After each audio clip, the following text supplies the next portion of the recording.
I love these youngsters, man. They remind me of back in the day, man. They are on it. They speaking some good things out their mouth, man. It is beautiful to see how we leaving the country in their hands, because they out here doing it, man. They doing it. Yeah. And Ashmack, you protested down in Indy, right? You was in Indy. Yeah. How was the crowd there? I mean, it was phenomenal to see. It was beautiful. It was tons of people out there. It was peaceful. It was just amazing to see tons of people that look like all of us and people that don't look like us at all. So I think President Obama covered it the best earlier today when he said, like, the difference in protesting now is that we have more people on our side versus during the 50s and the 60s, because we do. And it shows across the board, nationally as well as internationally. So I'm really proud of the impact that we had. I mean, we clearly had an impact because a curfew was set. It wasn't set for coronavirus. It was set for protesting. So, I feel like if that's the case, then we're doing something right. I just don't want people to be easily impressed, because we got to keep going. And there's more to fight for. You got to keep it going. And Ida, you was in Minnesota right after it happened as well, right? Yeah, I was out there last Friday with Steven Jackson.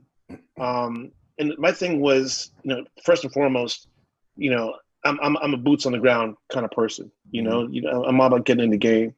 And when I had the opportunity to go out there, for me, I mean, not only was it there to support, people that I care deeply about, but, to build on what Ashmack said, it was so beautiful seeing people from every race, creed, color, religion, young, old, were all there in unison, all there in unison, you know?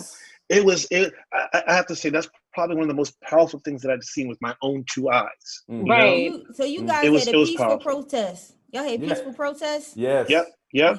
Yeah, we have. And there's been other ones too. It happens. It is good. I mean, it's like and that's another thing I wanted to get to, because we're talking about how the media covers things. I've been in the media and I understand how it looks. The sensational parts of things, the pictures. People want to see the fires and overturning vans and broken windows and glass, but that's a small part of the bigger message. Sure. It takes away from the message, and that's one of the reasons why I say, look, I don't like the looting, because then all of a sudden people start paying attention to that instead of what we really want the change to be about.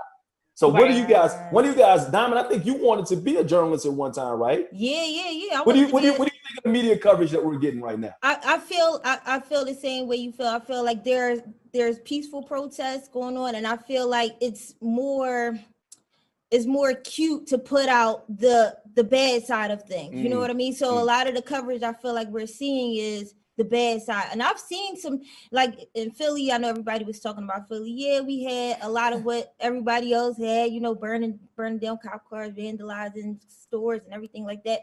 But there were peaceful protests as well. And I wish I was able to go out. And that happened like during the week. And I wanted to go out on Saturday, but by the time I was ready to get down there, I was like, you know what's going on down there? I'm gonna just chill. So I hope that I can be a part of, one of the protests that's coming up, where I want, of course, I have to bring my son down there because, but I would love to go to one of the marches and just march, you know what I mean? And just, be out there on the front lines with everybody else. I want to see that, I want to be a part of that.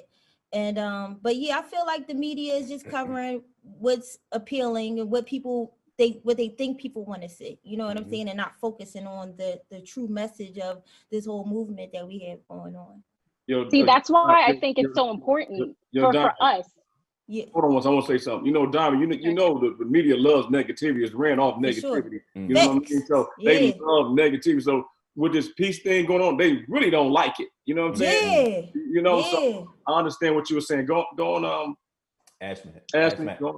So I think it's really important for us as in Black media and Black journalists to have our voices, because it's not just our voices. We're telling our listeners' voices, we're telling the fans' voices, and we're letting them be heard. So I think it's vital that we're not only giving the facts of what's going on, but we're letting them tell their truth of what happened when they're on the front line. So I think that's why it's important to have both sides, and why we're so needed especially during these times. So we're not caught up in the fact of propaganda, or we're not caught up in the fact of fake news per se. You know, we're giving the real news from the people that care and listen to us all the time. So that's why it's necessary.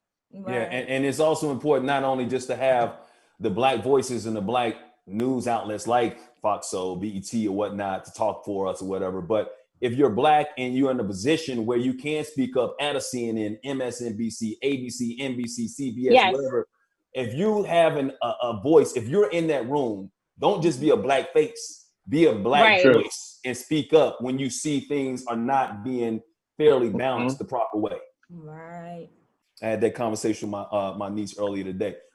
Real quick though, you guys talked about it. Another one of the positive things is it's not just here in the nation; it's around the world. Oh, wow. Around the world, people are fed up with what's going on in this country when it comes to racism and racism in general. You mentioned we got video, I believe, of protests happening in Amsterdam and in Paris, and whatnot. I mean, in Syria. In Syria.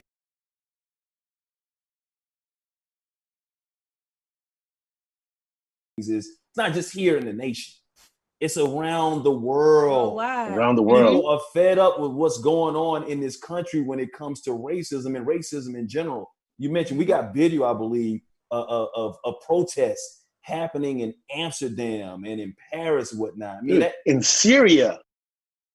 That changed the world. Yeah. That changed. Wow. I mean, like, I hate that he had to sacrifice his life, but you know, but man, it's powerful. Think about that. Powerful, man. Out of all these Black men who have been killed, we just saw Ahmaud Arbery get killed and murdered on the street in his own neighborhood in cold blood and whatnot. But this right here, the snuff film, to see a cop, Derek Chauvin, do what he did with no regards for his humanity or his life, to do that, pissed off so many people so much that we got behind one another and we can make this change. Make a change.